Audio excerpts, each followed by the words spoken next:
ancient city of Maiduguri, a famed center for Islamic learning. From its historic Kanem-Borno antecedents, the people of Maiduguri are renowned for their unique culture.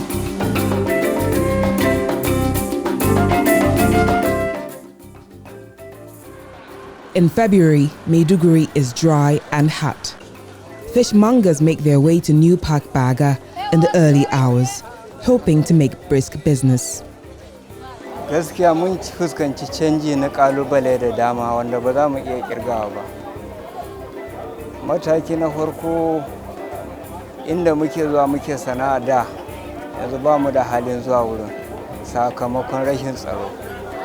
Boko Haram suna takura mana su kashe kwanan nan ma sun kashe yaran mu guda 6 a wajen kama kibi. To ka gani wannan abu muna fuskantar shi kuma ga rayuwa ta yi tsada. In ka zo gida ba abinci ga yara. Mun koma jeji kuma Boko Haram suna sakamakon matsalar tsaro Boko Haram suna kashe mutane. To shine dalilin da yake ce mana tuwa ƙwarya kenan babba abu ne yake damu kenan a rayuwa yanzu dai. From Baga, Gambarungala and Mongono, fishermen brought truckloads of fish. The waters running through Chad, Cameroon, Niger and Nigeria was a source of livelihoods for millions.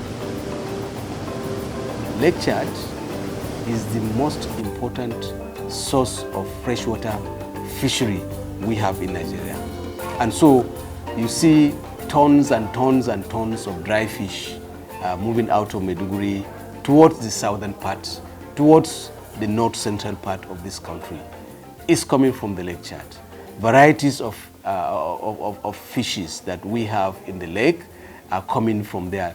And so it contributes significantly to the economy of the state. It contributes significantly to the economy of this country. A lot of herders are found in and around the lake. Just for you people to understand, there are indigenous people on the lake who are called the Buduma.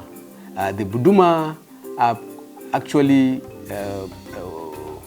they are called Buduma, people of the grass, meaning they are grazers and fishermen because of the abundance of grazing fields around the lake. Rainfall from the mountains in the Central African Republic form a network of rivers, the Chari-Lagon River system. The waters travel all the way to Nigeria's northeastern edge. Here, it is surrounded by land from 4 countries: Nigeria, Niger, Cameroon and Chad. This is Lake Chad. Once upon a time, Lake Chad was the 4th largest lake in Africa. In the 1950s, the lake was about the size of 4,700 American football fields. Now, the lake is roughly the size of about 5 football fields.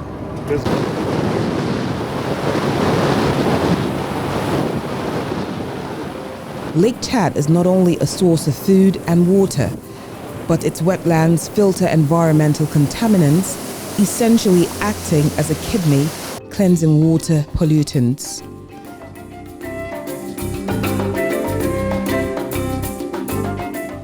In the dry season, the lake shrinks by more than half its size and swells in the rainy season.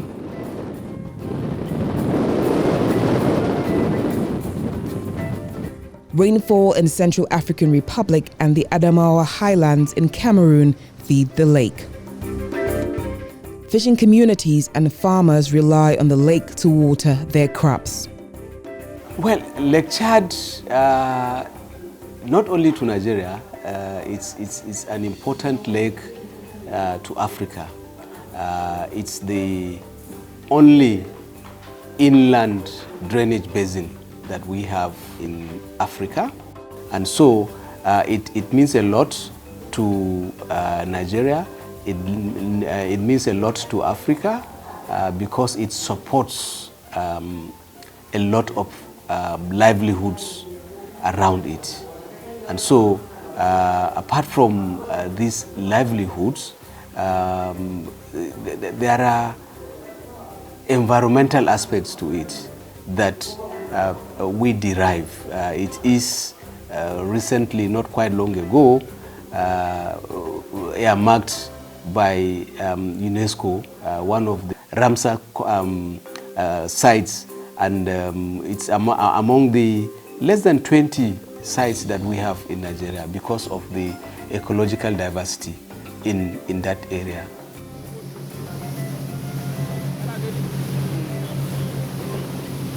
The shorelines of Lake Chad have been the cradle of life for generations.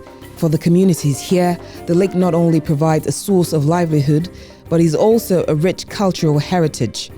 Its waters quench the thirst of a land, fostered agricultural bounties, and supports diverse ecosystems.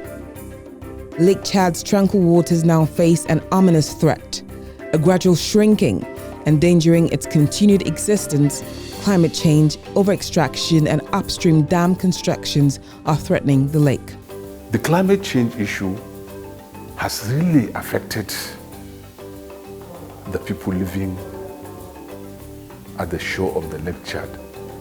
And on top of that, the coming of insurgency also, but it's not part of what we are discussing now, but it has also been factors that is facing, that has been a problem to the people living there as of today.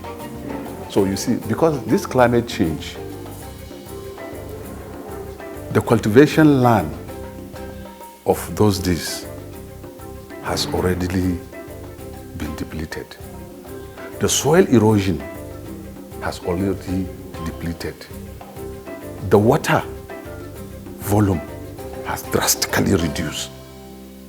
So you see, and the water helps in dry season farming, that's irrigation. But you see now, the number has, the cultivation has reduced by 90% today. So definitely you see there is a problem.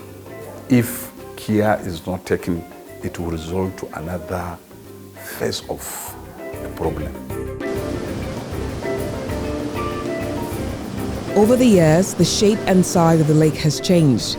Human action and environmental factors have triggered a chain reaction of ecological and socio-economic consequences. For you to mitigate any environmental problems, 3 things must be involved. That's public awareness campaign, 1. 2, sensitization. 3, what you sensitize people, you have to implement. So these are key things to be considered, because a lot of people are ignorant about their anthropogenic activities that has direct or indirect impact on the environment that causes this climate change we are talking of. 1. 2, there is a need of dredging of the Lake Chad River.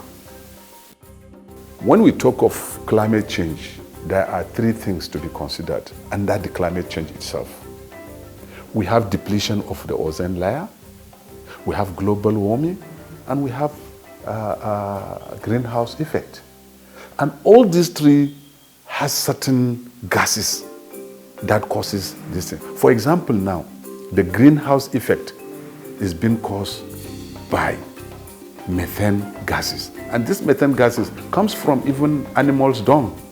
The poo, that's the waste of animals, causes this methane gases that causes the greenhouse effect. Then, when we talk of the global warming also, there is buildings that we are adopting now that reflect back of the, there is an ultra ray coming from the sun. When it hit ground, some reflect back and some disperse. Some they come together with the induced pollutant on the air, thereby creating this global warming. Then there's a chlorofluorocarbon, also is a major gases that causes the depletion of the ozone layer. And these gases are very, very, very strong and harmful that they punch the ozone layer. So you see, all these three things need to be mitigated. And how to mitigate it is a massive tree planting campaign. On the Nigerian shores of Lake Chad, farmers rely on its waters to grow crops, sustain fisheries, and supply drinking water to communities, forming a vital cornerstone of the country's agricultural and economic stability. Krenoa, Malampatori, Ngala, Marte, all these places are along the shores of Lake Chad. And the insurgency, even to access those places, is a challenge. So we have to go out of the state to other safer areas of neighboring states like Gombe, like Kano, even as far as Kebbi. We are there to establish our experiments and also conduct our researches. So this has not only affected, disabilities us, but it has also affected us economically. Government did not ask us to go back, and then we are not also ready to go back at now because of the security wise. Because even if we go there, our work is entirely on the water body, on the water side.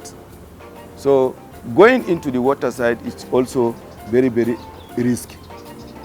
That is why we are now waiting until when the situation is fully improved. Now, as we are here, throughout the whole year, we cannot register 10 or two fishermen that will come to this office and register that I am going to Baga for fishing or I am going to Gamborungala for fishing. No, we didn't have any. But though people there are going for their fishing activities, but not coming to the office for registering, it has really affected our work. It has really affected our work because I've been sitting idle here. As you came here, you see us sitting idle here like this. There is nothing we are doing here. But though things may improve in a future time.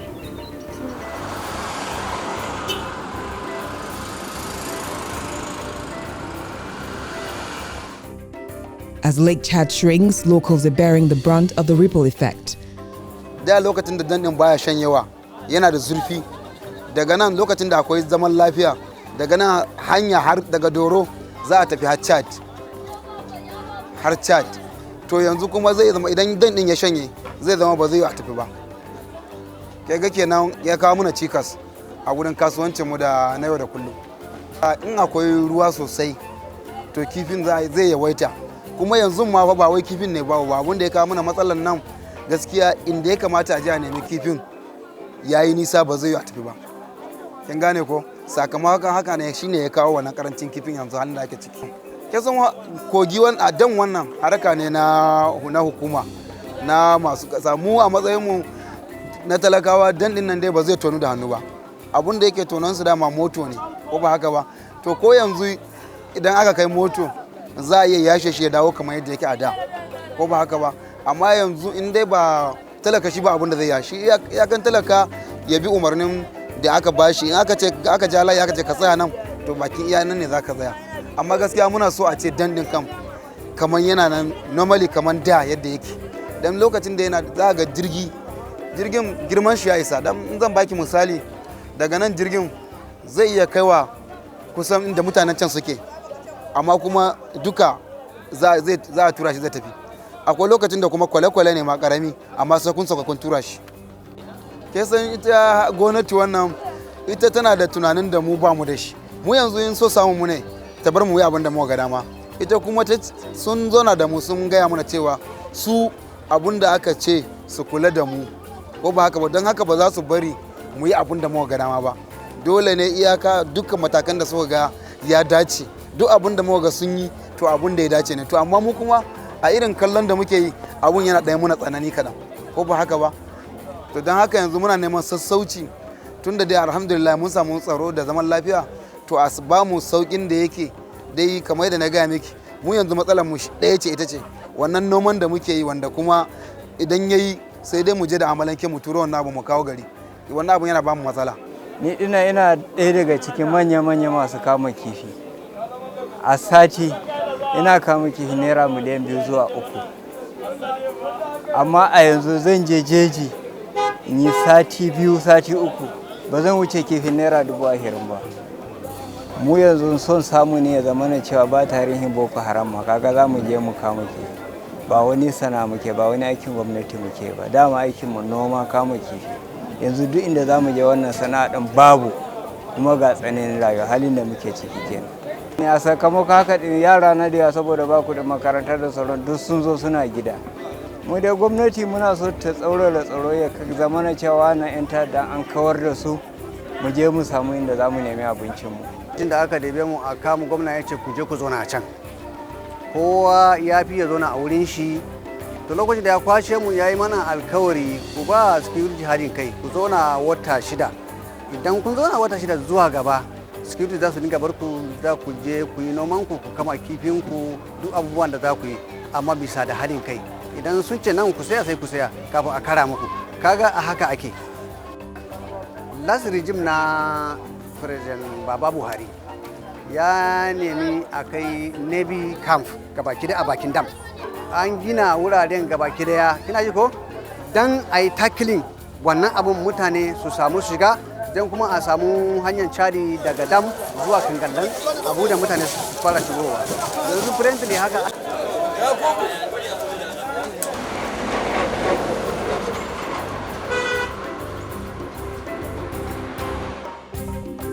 The diminished water resource, loss of arable land, and increased competition for dwindling fish stocks creates a delicate balance between survival and sustainability.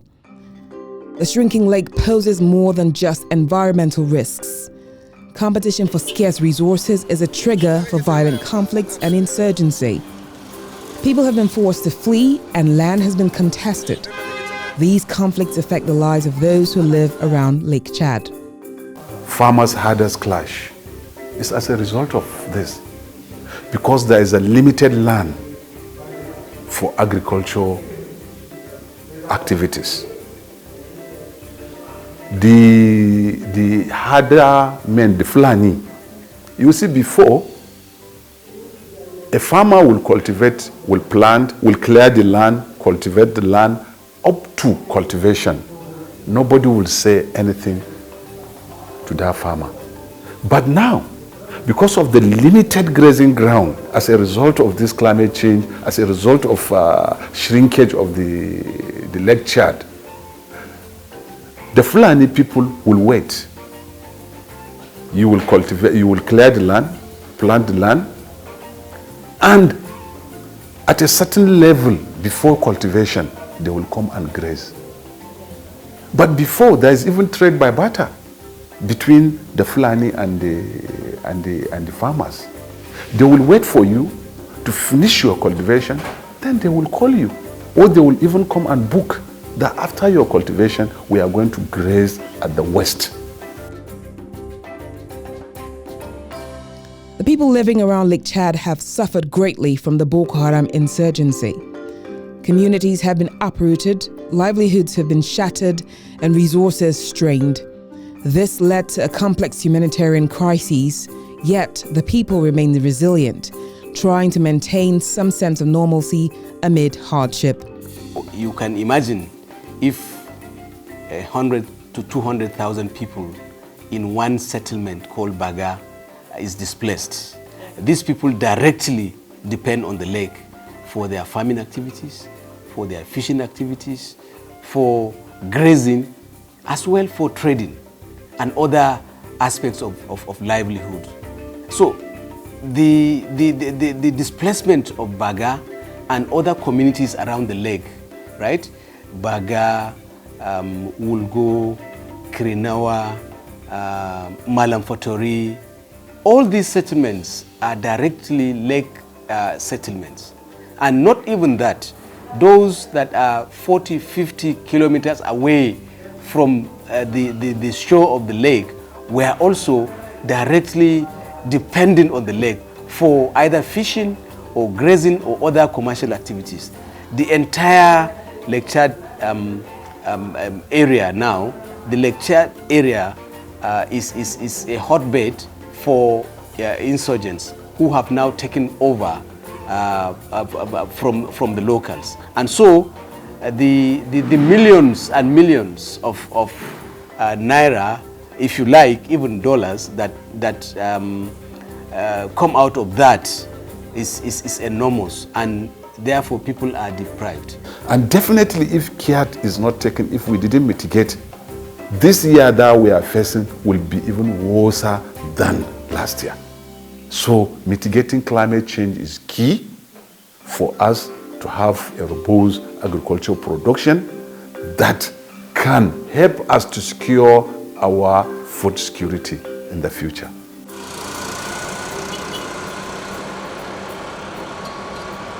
Across the world, many lakes are disappearing, but Lake Chad's loss of 90% of its surface area between 1965 and 1985, mostly due to lack of rainfall in the Central African Republic, is cause for concern for local communities. Even though it gradually regained surface area over the years, against the backdrop of economic decline and the competition for scarce resources, the story of Lake Chad is complex. As the waters dwindle, so do the lifelines for countless communities. Heightened efforts to tackle climate change, encourage sustainable practices, and strengthen regional cooperation may stem the tide of decline and preserve the lake for generations to come.